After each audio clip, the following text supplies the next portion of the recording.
अस्सलामु अलैकुम वरहमतुल्लाहि वबरकातुहू। आसान उसूल हदीस के असबाक में आपका इस्तक़बाल है। तो कल हमने देखा था सनद में इन्क़िता के एतबार से हदीस की चार किस्में हैं: मुअल्लक़, मुनक़ते, मुअज़्ज़ल और मुरसल। अब इन तमाम के बारे में इंशाअल्लाह हम आज से तफसील से जानेंगे। तो सबसे पहले नंबर पर आती है मुअल्लक़।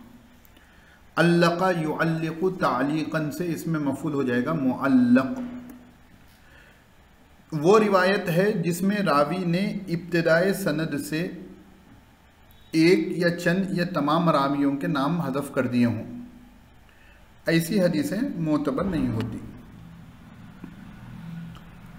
इब्तिदाए सनद, सनद की शुरुआत होती है सहाबी से। अल्लाह के रसूल सल्लल्लाहु अलैहि वसल्लम ने फरमाया, उनसे रिवायत करने वाले हज़रत अब्दुल्लाह बिन मसूद, उनसे रिवायत करने वाले अलक़मा। तो अगर कोई रिवायत मुअल्लक़ है, क्योंकि हदीस की सनद में से हदीस के सही होने में हुक्म क्या है कि वो मुत्तसिल सनद हो, सनद में इत्तिसाल हो, कोई हुजूर से लेकर मुहद्दिस तक यानी किताब हदीस लिखे जाने तक या हम तक जो हदीस पहुंच रही है उसमें कहीं पर इनक़िता ना हो। तो मुअल्लक़ किसे कहेंगे? वो रिवायत है जिसमें रावी ने इब्तिदाए सनद से एक या चंद या तमाम रावियों के नाम हज़फ कर दिए। जैसे आजकल हम जो हदीसें पढ़ते हैं ना, क़ाल रसूलुल्लाह सल्लल्लाहु अलैहि वसल्लम इन्नमल आमालु बिन्नियात, तो अगर उसका हवाला नहीं है और कोई किताब में वो लिखी हुई है तो उसको हम कहेंगे मुअल्लक़, क्योंकि तमाम रावियों के नाम हज़फ हैं। जब तक रावियों कौन है नहीं मालूम होंगे तब तक हम हदीस के ऊपर हुक्म नहीं लगा सकते। तो इमाम हज़रत मौलाना खालिद साहब फरमाते हैं ऐसी हदीसें मोतबर नहीं हैं। ये हदीसें क्या होती हैं? मोतबर नहीं होती। क्यों? क्योंकि असल जो कंडीशन थी, मेरी आवाज़ आ रही? तो जो बुनियादी कंडीशन थी वो यहाँ पर फेल हो गई कि मुत्तसिल सनद नहीं है। लेकिन इमाम मौलाना फरमाते हैं अलबत्ता अगर ऐसी किताब में आई हो जिसके मुअल्लिफ ने सिर्फ सही अहादीस ही के नकल करने का एहतमाम किया। परसों हम हदीस के बारे में पढ़ रहे थे, रिवायतों के एतबार से हदीस की दर्जे बंदी। तो उसमें 7वें पॉइंट पे हमने पढ़ा था कि ऐसी किताब जिसके मुसन्निफ ने सही हदीसों को नकल करने का एहतमाम किया हो, पढ़ा था ना।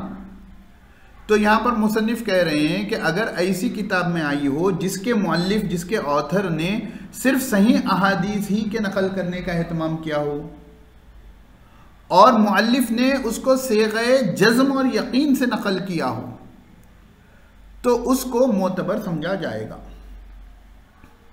यानी वो किताब जिसके अंदर मुसन्निफ ने शुरू में अपने मुकदमे में, प्रीफेस में ये कह दिया कि मैं जो हदीसें इस किताब में लिखूंगा वो पूरी मेरी हिस्सा तहक़ीक़ के एतबार से सही होगी। और फिर जब उनकी किताब हमने पढ़ी तो हर हदीस के बारे में सनद उन्होंने ज़िक्र की, लेकिन बाज़ हदीसों को बग़ैर मुकम्मल सनद के तालीक़न मुअल्लक़ तौर पर उन्होंने ज़िक्र कर दिया। तो अब वहाँ पर उसको हम आंख बंद करके सही भी नहीं बोलेंगे और आंख बंद करके मरदूद भी नहीं बोलेंगे। क्यों? ऑथर ने कहा कि मैंने सिर्फ सही हदीसें लाई हैं, अब उस पर थोड़ी तहक़ीक़ होगी। जैसे यहाँ पर एग्जांपल दिया सही बुखारी और मुस्लिम की तालिक़ात। जब आप पंजुम में बुखारी शरीफ पढ़ोगे मदरसे में, तो आप जब पढ़ते जाओगे ना, तो अभी मैं वही ढूंढ रहा था, थोड़ा टाइम जो लगा ना वही ढूंढ रहा था। तो बुखारी शरीफ जब पढ़ते जाओगे तो आपको बहुत से तालिक़ात मिलेंगे, यानी एज ए हेडिंग इमाम बुखारी रहमतुल्लाह अलैह हदीस को जिक्र करेंगे कि क़ाल नबी सल्लल्लाहु अलैहि वसल्लम रुइया अन इब्न अब्बासिन, और पूरी सनद नहीं रहेगी, वहां पर सिर्फ एज ए हेडिंग उन्होंने वो जिक्र कर दिया। तो वैसी रिवायत को हम कहेंगे तालीक़।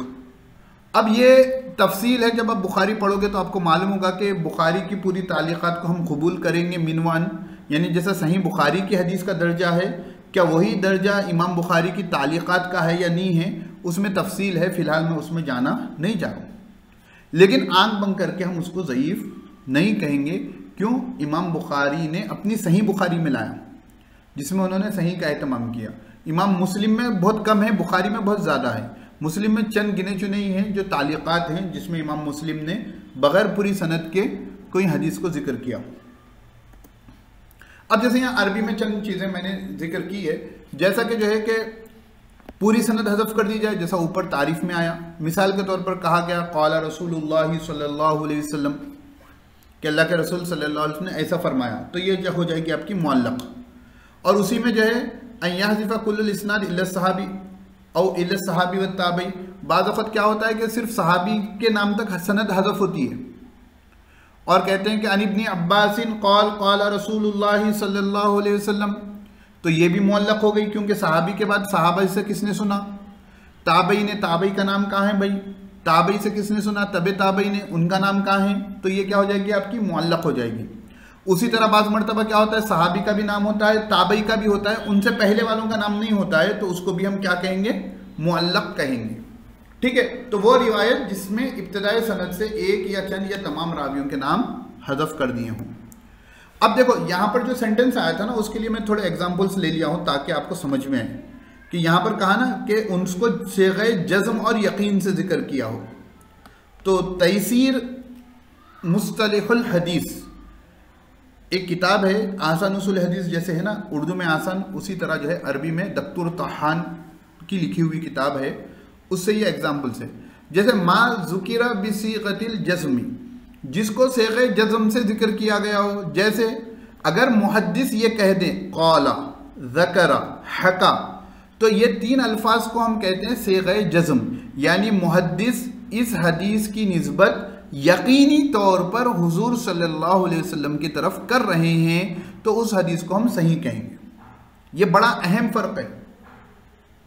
और जहां मुहद्दिस ने ये कह दिया सेग़े तमरीज़, बीमारी का सेग़ा, उन्होंने कहा क़ीला, कहा गया, ज़ुकिरा, जिक्र किया गया, मजहूल का सेग़ा, हुकिया, हिकायत बयान की गई, यानी मारूफ का सेग़ा था तो वो सेग़े सेहत हो गया, जज़्म यकीन का हो गया। और जहाँ सेग़े तमरीज़ आ गया, जैसे क़ीला है, ज़ुकिरा है, हुकिया है, मजहूल, तो ये हदीस को हम सही का हुक्म नहीं लगाएंगे। जहाँ पर यकीन का सेग़ा हो तो हम वहाँ पर कह सकते हैं। यहाँ मैं आपको एक एग्जाम्पल देता हूँ, बात को अच्छे से समझो। फ़ज़ाइल आमाल पर यह एतराज़ किया जाता है कि उसमें ज़ईफ़ और मौज़ू हदीसें भरी हुई हैं। अब क्योंकि यहाँ हमारा उसूल हदीस की बात चल रही है, तो आपको जो है इसमें एक बात समझ में आ जाएगी। आप जहाँ पर फ़ज़ाइल आमाल के अरबी टेक्स्ट को देखोगे तो जो हदीस ज़ईफ़ है, यानी बिल्कुल बहुत ज़्यादा ज़ईफ़, ठीक है, या उस पर बहुत ज़्यादा मुहद्दिसीन ने कलाम किया हो, तो शेखुल हदीस रहमतुल्लाह अलैह ने वहाँ पर उस हदीस को इन सेग़े तमरीज़ के साथ रिवायत किया है, सेग़े तमरीज़ के साथ। रूविया, सेग़े तमरीज़ में से एक लफ्ज़ क्या है? रूविया, रवा है ना, उसी से रूविया। सेग़े तमरीज़ में से एक लफ्ज़ क्या है? रूविया, रॉ के ऊपर पेश, तो ये क्या होता है? सेग़े तमरीज़ होता है। तो उसका मतलब क्या है कि यह हदीस सनदन कमज़ोर है, यह हदीस सनदन कमज़ोर है। तो जहाँ बिल्कुल उनकी तहक़ीक़ के एतबार से हदीस बहुत कमज़ोर है लेकिन मज़मून को सपोर्ट कर रही है, तो उन्होंने वहाँ पर सेग़े तमरीज़ इस्तेमाल किया। अब क्योंकि जो एतराज़ करते हैं वो अरबी सनद, अरबी पढ़ते नहीं हैं और उस पर उनका तबसरा क्या है वो नहीं पढ़ते हैं, और वहाँ पर एतराज़ करना शुरू कर देते हैं। ठीक है ना। तो मुसन्निफ़ की मिजाज और मुसन्निफ़ ने किस अंदाज से हदीस को बयान किया है, इसको भी देखना चाहिए।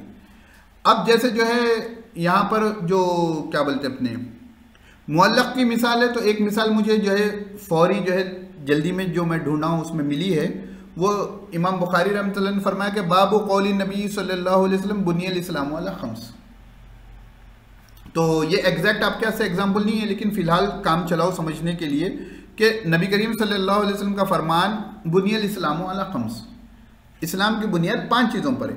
तो यहाँ पर एज ए हेडिंग जो इमाम बुखारी रहमतुल्लाह अलैह ने इस्तेमाल किया है, तो यहाँ पर सनद जिक्र नहीं की, आगे हदीस में सनद है, तो जहाँ पर सनद पूरी होगी तो वो मुअल्लक़ नहीं होगी, लेकिन एज ए हेडिंग जब इस्तेमाल किया है तो यहाँ पर ये क्या हो गई? मुअल्लक़ है। तो बुखारी शरीफ में बहुत सी ऐसी रिवायतें मुअल्लक़ हैं जिनको आगे इमाम बुखारी ने सनद के साथ जिक्र किया हो, तो वहाँ पर कोई इशू नहीं है। इमाम बुखारी में सही बुखारी में बाज़ रिवायतें ऐसी हैं जिनको मुअल्लक़ जिक्र किया है, लेकिन सनद के साथ किताब में सही बुखारी में वो रिवायत मौजूद नहीं है, उस पर उलमा का कुछ कलाम है, तफसील है मतलब। तो वो आप बुखारी शरीफ पढ़ते वक्त आपके उस्ताद आपको बताएंगे। फिलहाल आज के सबक का खुलासा ये है कि इब्तदाई सनद से एक या चंद रावियों का नाम हज़फ हो जाए या पूरी सनद ही हज़फ हो जाए तो उस रिवायत को मुअल्लक़ कहते हैं और यह क़त्अन मोतबर नहीं है। लेकिन अगर उस किताब में यह हदीस जिक्र हो जिसमें हदीस के नकल करने में मुहद्दिस ने यह कहा है कि मैं सिर्फ इसमें सही हदीसें लाऊंगा, प्लस वो सेग़े जज़म जैसे क़ाला, ज़करा, हका ऐसे अल्फाज के साथ जिक्र करे, तो वो हदीस को हम सही मानेंगे। और जो बड़े मुहक्किक होंगे तो वो तो हदीस की जो है ढूंढेंगे कि सनद क्या है, और अगर सेग़े तमरीज़ से जिक्र किया हो तो वो फिर जो है मजहूल है, मजहूल यानी वो रिवायत मोतबर नहीं होगी, इल्ला ये कि उसकी सनद आपके सामने आ जाए और आपको मालूम हो जाए कि ये हदीस मोतबर है। तो आज के लिए इतना ही। मुअल्लक़ को आप सही बुखारी से तलाश करें क्या है मुअल्लक़ात, इंशाअल्लाह मैं भी आपकी हो सके तो अगली क्लास में मदद करूँगा।